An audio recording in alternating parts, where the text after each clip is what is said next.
Hi everyone, welcome back to my channel. The time has come for me to talk about the worst books that I read in 2019. As always, these are books that I read for the first time in 2019. They are not necessarily books that came out in 2019. And when I say worst, these are the books that I rated the lowest throughout the year. Some of them were rated low because I thought they were genuinely bad and I didn't like them, and some of them were just rated low more so because they weren't my kind of thing. But I will explain for each of them as we go along. So I've got 5 books to talk about, and I'm going to talk about them in order of working up to the absolute worst book that I read this year. And I'm already kind of getting a little bit annoyed even thinking about some of these books, so enjoy. So the first book that I'm going to talk about, I don't have a physical copy of anymore. I got rid of it, which is actually true for the majority of the books on this list. And the first one is Once and Future by Amy Rose Capetta and Corey McCarthy. So this is a book that I read early on in the year, which I was really excited for. It has such a cool premise. It's the first book in a YA sci-fi series that is set in the far future in space,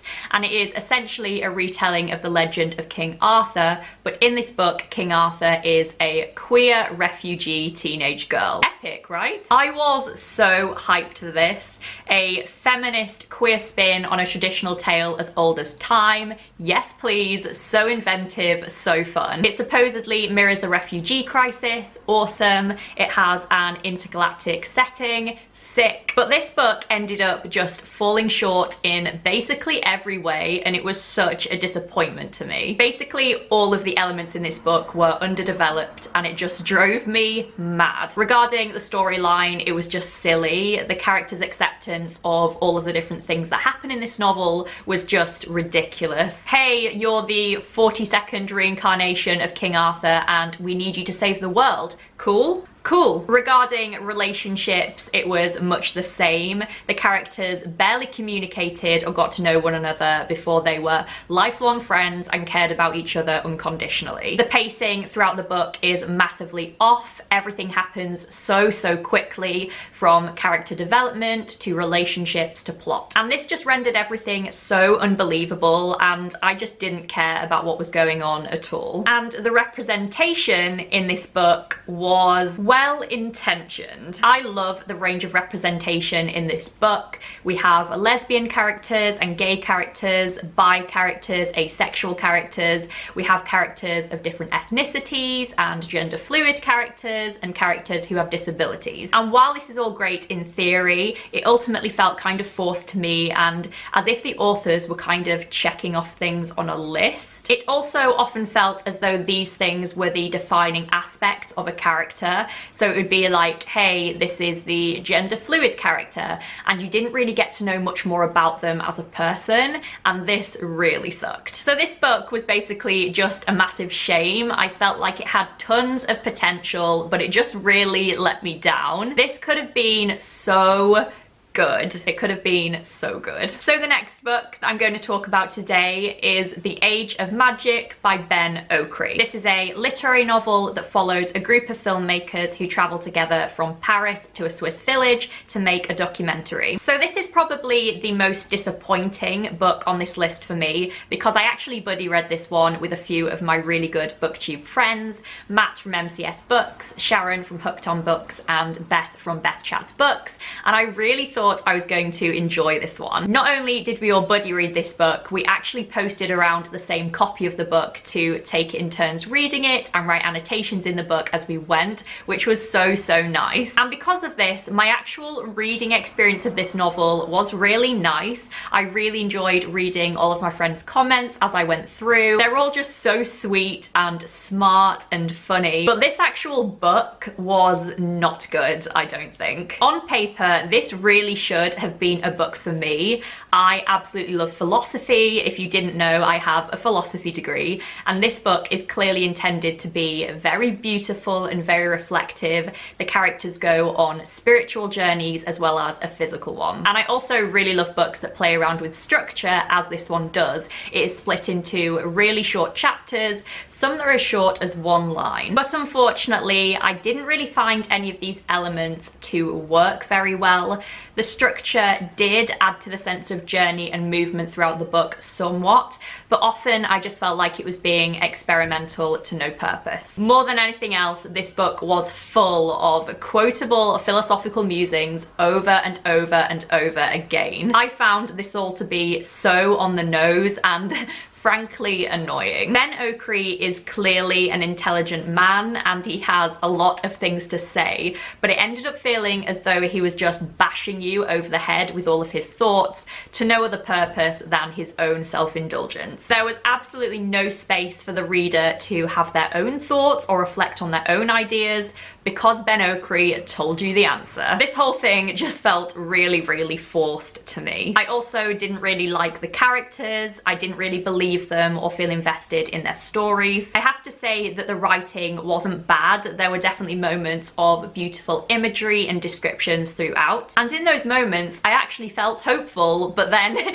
he would just force me back out of the narrative all over again. So I wasn't impressed by this at all. I wasn't inspired. It didn't positively affect me, and honestly I just kind of found it grating. The next book on the list is Coming Home for Christmas by Rayanne Tyne. This is a novel that I actually just read in December. It was my first ever adult romance novel. I had never read an adult romance before and I really wanted to, and I thought what better time than at Christmas when I'm feeling all lovely and cozy and magical. So this one follows a woman who is suffering from postpartum depression and grief when she gets into a car accident and loses her memories, and she is separated from her husband and 2 children. 7 years later, she is reunited with her husband, and the 2 of them try and see if they can heal all the hurt from the past. I was so ready to like this novel, but ultimately I just couldn't get past how bad it was to like it, which was such a shame. This book was pretty shit in basically every way. The plot was the most predictable thing I have ever read. And don't get me wrong, I kind of expected it to be and even hoped it would be predictable to some extent, but not this much. Like, nothing happened apart from the main thing that I knew would happen. The characters were so poor, they were so one-dimensional to the point where there was basically nothing unique about them at all, including the children. They were terrible.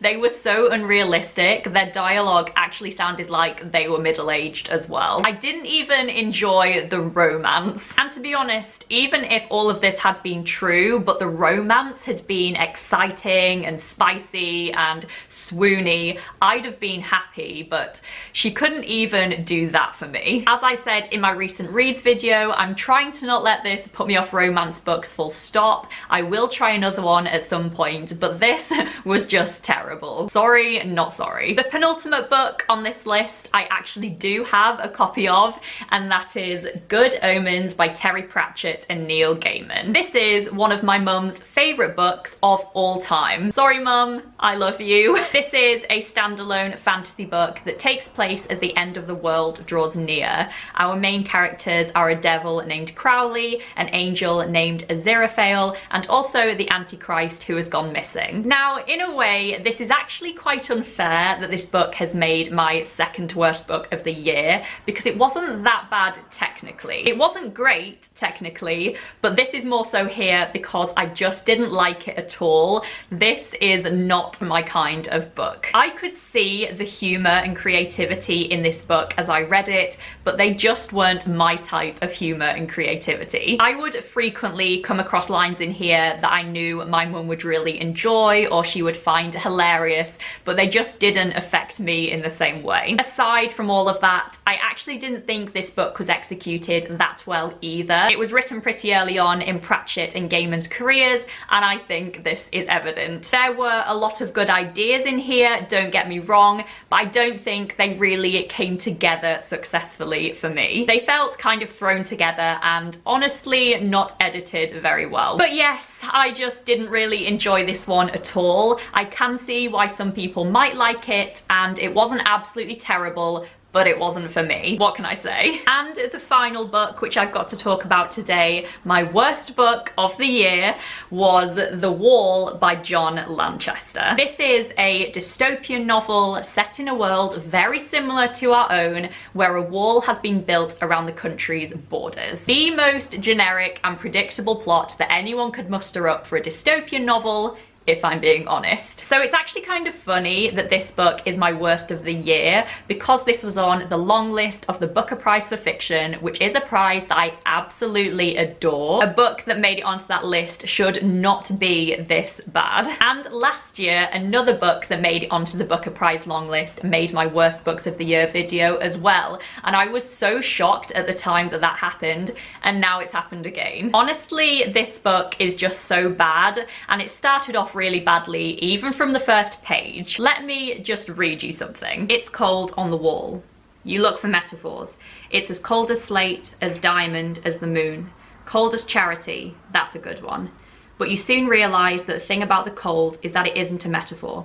It isn't like anything else. Bro, all of those things you just mentioned were similes, not metaphors. But aside from that, because even though that really annoyed me, I ventured to put that out of my mind and just read the book as if that hadn't happened and not let it influence me. This book was just so poor in basically every way. I was constantly shocked as I read this book by how bad it was, especially because it is published by Faber. I absolutely adore Faber as a publisher. They're one of my favourite ever publishers. They publish some of my favourite books. 3 out of 5 of my favourite books of this year are published by Faber. They publish such quality books, but this was just so bad. The main problem with this book is that it had no clear intention. I could not tell what the author was trying to achieve at all through writing this book, which is not good. So as this is a dystopian with the most seemingly transparent plot ever from the blurb, I expected this book must do something special. It must do something clever that it doesn't want to give away on the back of the book. I thought this book may offer some really interesting insight. Its commentary on the social and political themes which it is clearly referring to